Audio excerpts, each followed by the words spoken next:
Hello everyone, welcome to Neso Academy. मैंने आपको functions के बारे में बताया है ना। मैंने बताया था कि फंक्शन एक पीस ऑफ कोड होता है जो कि एक काम आपको करके देता है। A function is a piece of code which is meant to perform some task. आप फंक्शन के जरिए कोई काम कर सकते हैं, कोई टास्क परफॉर्म कर सकते हैं। जैसे कि हमें दो नंबर्स को ऐड करना है तो हम उसके लिए एक स्पेसिफिक फंक्शन लिख सकते हैं। पिछली बार हमने मेन फंक्शन डिस्कस किया था, याद है ना आपको। मैंने जो आपको बताया नहीं है अभी तक वो है मेन फंक्शन का प्रकार। मेन फंक्शन किस टाइप का फंक्शन है ये मैंने आपको नहीं बताया है। दरअसल दो प्रकार के फंक्शंस होते हैं। एक होते हैं यूजर डिफाइंड फंक्शंस और दूसरे होते हैं प्री डिफाइंड फंक्शंस। मैं आपको इस लेक्चर में यूजर डिफाइंड फंक्शंस के बारे में बताऊंगा, प्री डिफाइंड फंक्शंस के बारे में बताऊंगा और इन दोनों के बीच के फर्क को भी बताऊंगा, दोनों के बीच के डिफरेंसेस को बताऊंगा। इस लेक्चर का नाम है user defined and predefined functions. इस लेक्चर में हम स्टडी करेंगे user defined functions and predefined functions and the differences between these two functions. देखिए, मैं आपको यह भी बताऊंगा इस लेक्चर में कि मेन फंक्शन जो हमने पिछली बार डिस्कस किया था वो किस प्रकार का फंक्शन है। क्या वो यूजर डिफाइंड फंक्शन है या फिर वो प्री डिफाइंड फंक्शन है, यह मैं आपको इस लेक्चर में बताऊंगा। और यही नहीं, आपको यह भी मालूम पड़ेगा आगे चल के जैसे जैसे हम अपने कोर्स की तरफ बढ़ेंगे, पीएमआई कैलकुलेटर प्रोग्राम में हम कौन से फंक्शंस यूज करने वाले हैं। मेन फंक्शन तो हम यूज करेंगे ही, उसके साथ साथ और भी फंक्शंस हैं जिनका हम इस्तेमाल करेंगे। आपको यह मालूम पड़ेगा इस लेक्चर को कंप्लीट करने के बाद कि जो फंक्शंस हम बीएमआई कैलकुलेटर प्रोग्राम में यूज करेंगे वो कौन से टाइप के फंक्शंस हैं। आप इतने सक्षम हो जाएंगे इस लेक्चर को स्टडी करने के बाद। तो चलिए, बिना किसी देरी के इस लेक्चर को शुरू करते हैं और देखते हैं कि इस लेक्चर के टॉपिक्स क्या हैं। इस लेक्चर का एक ही टॉपिक है, user defined and predefined functions. हम जानेंगे इस लेक्चर में कि यूजर डिफाइंड फंक्शंस क्या होते हैं, प्री डिफाइंड फंक्शंस क्या होते हैं और इन दोनों के बीच में क्या अंतर है। तो चलिए शुरू करते हैं और जानते हैं कि ये दोनों फंक्शंस आखिर है क्या। सबसे पहले मैं आपको यूजर डिफाइंड फंक्शंस बताऊंगा, फिर मैं आपको बताऊंगा प्री डिफाइंड फंक्शंस। यहां पे मैंने दो कॉलम्स ड्रॉ किए हैं ताकि आपको समझ में आ जाए इन दोनों के बीच का डिफरेंस, वो भी प्रॉपर तरीके से। जब आपके सामने दोनों की डेफिनेशंस होंगी तो आप अच्छे से डिफरेंशिएट कर पाएंगे। ठीक है, शुरुआत करते हैं यूजर डिफाइंड फंक्शंस से। क्या होते हैं यूजर डिफाइंड फंक्शंस? देखिए, नाम में ही डेफिनेशन छुपी है, नाम को अच्छे से समझिए। यूजर डिफाइंड फंक्शंस, ऐसे फंक्शंस जो यूजर द्वारा डिफाइन किए जाएं। यानी कि आप और मैं ऐसे फंक्शंस जो बनाते हैं उन्हें हम यूजर डिफाइंड फंक्शंस कहते हैं। बात समझ में आ रही है? तो यूजर डिफाइंड फंक्शंस यानी कि ऐसे फंक्शंस जो यूजर यानी कि आप और मैं डिफाइन करते हैं। यानी कि उसकी फंक्शनैलिटी हम डिसाइड करते हैं, हम बताते हैं फंक्शन को कि उसे क्या काम करना है।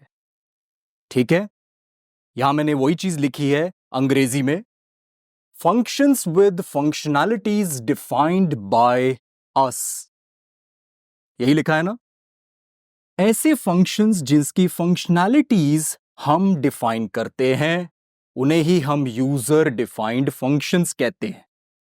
एग्जाम्पल के तौर पे यहां पे मैंने एक यूजर डिफाइंड फंक्शन लिया है।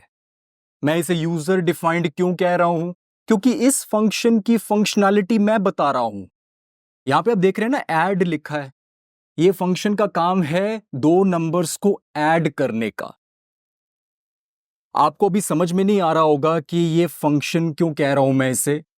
अभी तक मैंने आपको फंक्शन क्रिएट करवाना नहीं बताया, मैंने आपको नहीं बताया है कि कैसे एक फंक्शन को क्रिएट किया जाता है ना। ये हम बाद में समझेंगे, ये थोड़ा एडवांस टॉपिक है। लेकिन आपको देख के थोड़ा बहुत तो समझ में आ ही रहा होगा ना ये फंक्शन दो इनपुट्स रिसीव कर रहा है, ए और बी, दो नंबर्स होंगे ये, और इन दोनों नंबर्स को ये ऐड कर रहा है, और ऐड करने के बाद जो रिजल्ट आ रहा है वो रिजल्ट में स्टोर हो रहा है, और फिर यही रिजल्ट जो है वो रिटर्न भी कर रहा है। रिटर्न कर रहा है किसको? कॉलर को। मैंने आपको बताया ना रिटर्न का मतलब, जब मैं आपको मेन फंक्शन के बारे में बता रहा था तब मैंने आपको बताया था कि रिटर्न का मतलब क्या होता है। देखिए, रिटर्न का मतलब होता है कोई वैल्यू को रिटर्न करना कॉलर को।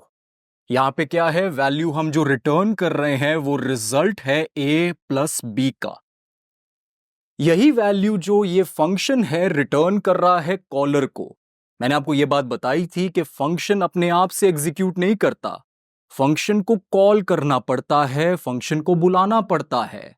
कोई ना कोई कॉलर होता है जो फंक्शन को कॉल करता है, इसको भी कोई ना कोई कॉल करेगा, तभी ये एग्जीक्यूट करेगा, तभी इसके इंस्ट्रक्शंस एग्जीक्यूट करेंगे। अंत में आप देख रहे हैं कि ये रिजल्ट को रिटर्न कर रहा है। रिटर्न किसको कर रहा है? कॉलर को कर रहा है। कोई ना कोई कॉलर होगा इस फंक्शन का, ठीक है। अब इसे मैं यूजर डिफाइंड इसलिए कह रहा हूं क्योंकि मैंने इसको बताया कि क्या काम इसको करना है। इसको दो नंबर्स को ऐड करने का काम करना है, ये मैं इसे बता रहा हूं। इसीलिए ये मेरे द्वारा डिफाइंड फंक्शन है, और इसीलिए मैं इसे कहूंगा यूजर डिफाइंड फंक्शन। बात समझ में आ गई? तो ये होते हैं यूजर डिफाइंड फंक्शंस, ठीक है। हमने बात कर ली यूजर डिफाइंड फंक्शंस की, अब बात करते हैं प्री डिफाइंड फंक्शंस की। क्या होते हैं प्री डिफाइंड फंक्शंस? फिर से नाम पे ध्यान रखो, नाम पे ध्यान रखो, बार बार बोल रहा हूं। प्री डिफाइंड, ऐसे फंक्शंस जो पहले से डिफाइंड है। प्री मतलब पहले से, प्री डिफाइंड का मतलब यही हुआ ना जो पहले से डिफाइंड है। Predefined functions are those functions which are already defined by someone. कुछ ऐसा ही लिखा है मैंने यहां पे, functions with functionalities already defined by someone. इसकी फंक्शनैलिटी पहले से ही डिफाइंड है। मतलब ऐसा कोई फंक्शन जिसकी फंक्शनैलिटी पहले से डिफाइंड हो, उन्हें हम प्री डिफाइंड फंक्शन बोलते हैं। बात समझ में आई? तो एक ऐसा फंक्शन जिसकी फंक्शनैलिटी पहले से डिफाइंड है उसे हम क्या बोलेंगे? Pre defined function. ऐसे फंक्शन की क्या खास बात है? इसे हमें डिफाइन नहीं करना पड़ता, पहले से ही ये डिफाइंड होते हैं, इन्हें हम डायरेक्टली यूज कर सकते हैं। अब यहां पे एक बड़ा ही फेमस एग्जांपल लेता हूं मैंने यहां पे जो एग्जांपल लिया है वो है प्रिंटफ फंक्शन का एग्जांपल। दरअसल ये एक ऐसा फंक्शन है जो कोई आउटपुट स्क्रीन पे लेके आता है। जो भी हम इसे प्रोवाइड करते हैं वो स्क्रीन पे ले आता है। अब कैसे लाता है ये हमें नहीं पता, हम तो भैया इसको बस कॉल कर देते हैं, ये अपना काम पहले ही करके बैठ जाता है और स्क्रीन पे आउटपुट दिखा देता है जो उसे दिखाना होता है। यहां पे हम चाहते हैं हेलो वर्ल्ड दिखाना स्क्रीन पे, तो हमने प्रिंटफ को हेलो वर्ल्ड दे दिया, और इसने क्या किया बाद में, जब हम इसे एग्जीक्यूट करेंगे तो ये हेलो वर्ल्ड स्क्रीन पे ले आएगा। है ना कमाल की बात?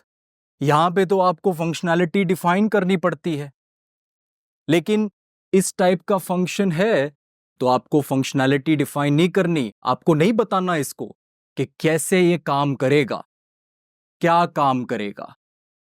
आपको तो बस इसे कॉल करना है, ये अपना काम कर देगा।